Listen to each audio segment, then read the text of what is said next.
एक अदना सा देश रूस जैसे शक्तिशाली मुल्क की जमीन पर हमला करे और वो जमीन भी रूस की राजधानी हो तो रूस की क्षमताओं पर सवाल उठना लाजमी है। दुनिया में सबसे शक्तिशाली एयर डिफेंस बनाने का दावा करने वाले देश की राजधानी मॉस्को में यूक्रेन के 2 ड्रोन धमाके करने में कामयाब रहना।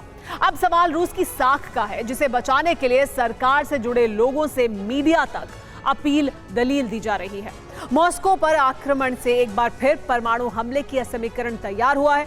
रूस की न्यूक्लियर सेना हाई अलर्ट पर है। 5 परमाणु ठिकाने हर वक्त हमले के लिए तैयार हैं।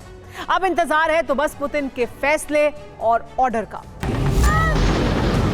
मॉस्को के इस धमाके का हिसाब क्या ऐसे किसी बड़े धमाके से चुकता होगा?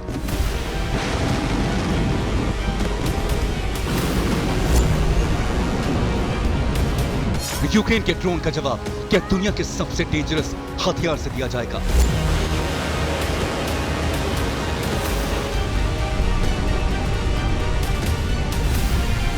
क्योंकि यूक्रेन का यह अटैक सिर्फ रूस की राजधानी पर नहीं, बल्कि पुतिन की शान और रूस की साख पर भी है।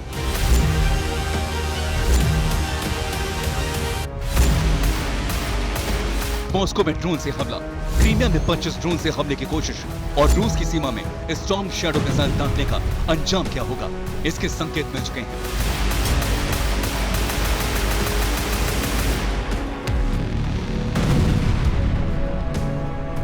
पुतिन ने सेना के कमांडर्स के साथ बैठक की है।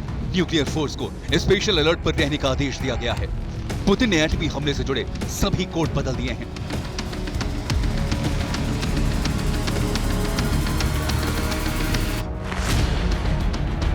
रूस में न्यूक्लियर हमले की तैयारी वहां तक पहुंच चुकी है, जहां पुतिन सिर्फ एक ऑर्डर से यूक्रेन में परमाणु धमाके का तूफान ला सकते हैं।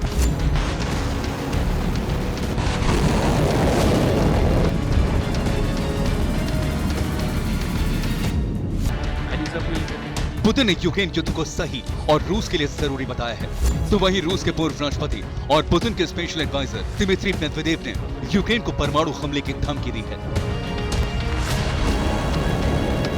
मेदवेदेव ने कहा, अगर यूक्रेन इसी तरह जवाबी हमले करता रहा और उसने नेटो के साथ मिलकर हमारी जमीन पर कब्जा करने की कोशिश की, तो फिर हमें मजबूरी में न्यूक्लियर वेपन्स इस्तेमाल करने पड़ेंगे। रूस की सरकार में ही नहीं, बल्कि रशियन मीडिया में भी अब न्यूक्लियर हथियार के इस्तेमाल को जरूरी बताया जा रहा है।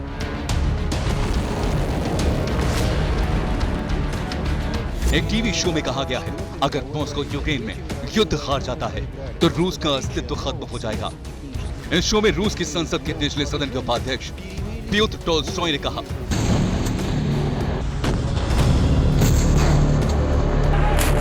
एक तरफ रूस से परमाणु हमले की धमकी है तो दूसरी तरफ यूक्रेन से रूस की जमीन पर हमले की कोशिश लगातार जारी है।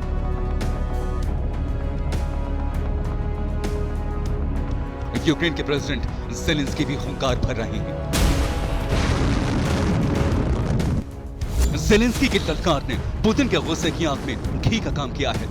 यूक्रेन पर न्यूक्लियर अटैक करना रूस के लिए बहुत मुश्किल काम नहीं है। मुश्किल है उस हथियार और स्पॉट का चुनाव करना जिससे रूस यूक्रेन को घुटनों पर ला सके और वर्ल्ड वॉर की आग से बच सके। पुतिन ने यूक्रेन युद्ध की शुरुआत से पहले ही परमाणु युद्ध की तैयारियां शुरू कर दी थी। ऐसे कई ठिकाने और कई ऐसे हथियार हैं जिससे रूस यूक्रेन में न्यूक्लियर धमाका कर सकता है। लेटेस्ट रिपोर्ट के मुताबिक इस वक्त रूस के 5 न्यूक्लियर बेस हर वक्त हमले के लिए तैयार रहते हैं। सबसे बड़ी तैयारी बेलारूस में है, जहां से यूक्रेन का यूरोप पर भी परमाणु हमला मुमकिन है। बेलारूस में इसी साल रूस का यह बेस तैयार हुआ है। न्यूक्लियर बेस बेलारूस के ओसीपोविची शहर में है। यहां 4 short range Iskander ballistic missile की तैनाती है।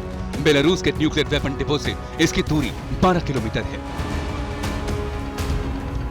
इसके अलावा भी पुतिन ने 5 न्यूक्लियर बेस को तैयार किया हुआ है।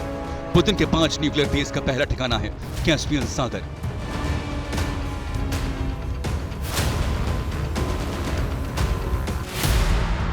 कैस्पियन सागर में रूस के Tu-160 न्यूक्लियर बॉम्बर तैनात हैं। Tu-95 MS न्यूक्लियर बॉम्बर भी यहाँ मौजूद रहते हैं। इसके साथ ही MiG-29 के फाइटर जेट की भी तैनाती है। कैस्पियन सागर में तैनात MiG-29 के जेट किंजल हाइपरसोनिक मिसाइलों से लैस है।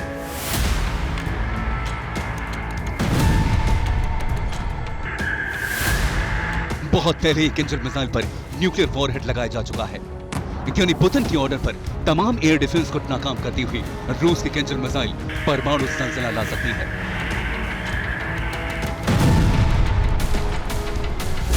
रूस का दूसरा न्यूक्लियर बेस भी यूक्रेन के बेहद करीब है।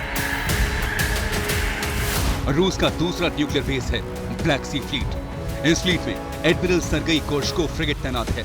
इसके साथ ही फ्रिगेट एडमिरल ग्रिगोरोविच भी तैनात है। दोनों फ्रिगेट हाइपरसोनिक मिसाइल ज़िरकॉन से लैस हैं। रूस के ज़िरकॉन मिसाइल भी न्यूक्लियर वॉरहेड ले जाने में सक्षम है, इसलिए रूस के लिए इस मिसाइल से एयर डिफेंस को बांध देकर यूक्रेन पर परमाणु हमला करना बेहद आसान है।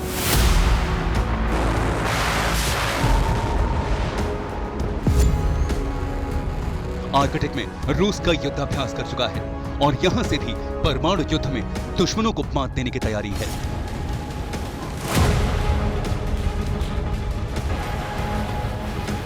रूस का तीसरा परमाणु हथियार केंद्र है कोला बेस। आर्कटिक के कोला बेस में न्यूक्लियर सबमरीन तैनात हैं। इनमें पहली सबमरीन है सिटी किलर कही जाने वाली बेलगोरोद। बेलगोरोद सबमरीन पर 6 न्यूक्लियर पोसाइडन तैनात किए गए हैं।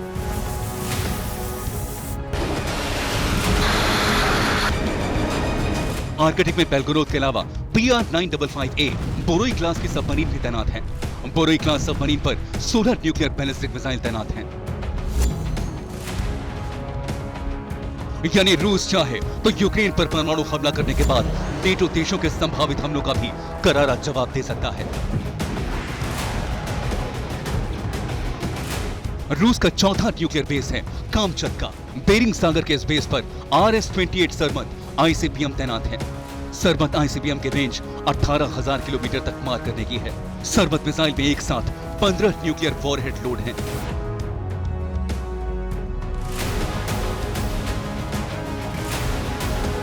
रूस की परमाणु युद्ध की जैसी तैयारी है, उस लिहाज से यूक्रेन एक अदना सा टारगेट है। रूस जानता है कि परमाणु हथियार के इस्तेमाल करते ही नेटो को रूस पर हमला करने का बहाना मिल जाएगा। यही वजह है कि रूस युद्ध काल में अमेरिका और यूरोप तक परमाणु मिसाइलें बरसाने का इंतजाम कर चुका है। बेलारूस के ओसीपोविची में short range Iskander ballistic missile से किसी भी वक्त यूक्रेन की राजधानी कीव को निशाना बनाया जा सकता है। रूस की मिसाइल्स की रेंज 500 किलोमीटर है, जबकि ओसीपोविची से कीव की दूरी करीब 450 किलोमीटर है। ऐसे में रूस जब चाहे कीव में न्यूक्लियर अटैक कर सकता है। रूस के संविधान के मुताबिक अगर कोई देश किसी गैर परमाणु हथियार से भी रूस या उसके सहयोगी देशों में विध्वंसक प्रहार करता है तो रूस परमाणु हथियार का इस्तेमाल कर सकता है। अब लगातार यूक्रेन से रूस की जमीन पर हमले ने रूस को परमाणु हमले का बहाना दे दिया है। Bureau report TV9 Bharatvarsh.